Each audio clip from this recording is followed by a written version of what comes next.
we believe that INEC has to prove itself.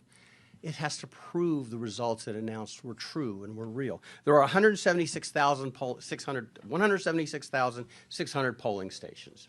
That's a lot of polling stations. INEC's rules required each polling station to collect the votes, count the votes, and they do it the old-fashioned way. They get the paper votes, they count them. They put them in stacks for each of the primary candidates. They were to gather those results, publish the local results, and then transmit the results, and ultimately they would go to Abuja and be certified.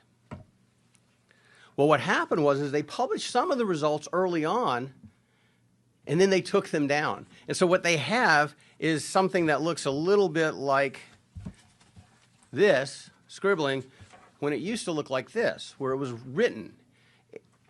Someone didn't like the results. That's what appears to have happened. Dr. Ogebe observed it happening.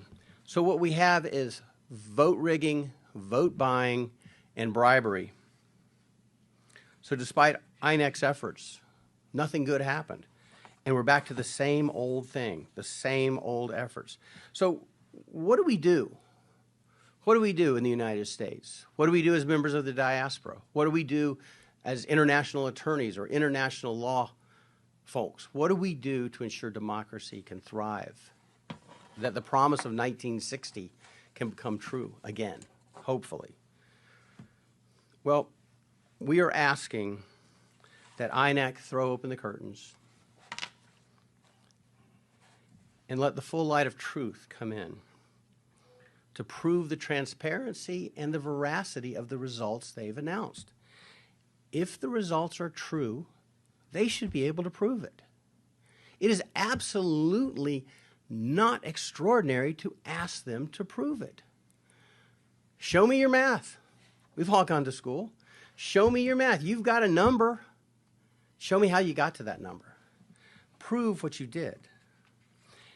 There can be no debate that the initial investigations indicate that they were savaged.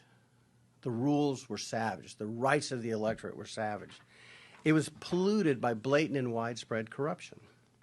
And as Dr. Lloyd said, the four horsemen of democracy's doom, bribery, intimidation, insecurity, and vote rigging, appeared to trot and run roughshod all over the nation.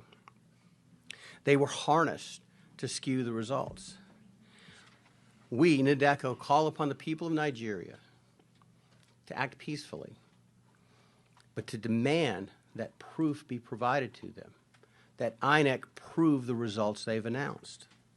We also call upon the international community to join together with the Nigerian judiciary in a concerted effort to condemn and set aside the hastily announced results and instead proceed with the solemn seriousness this deserves.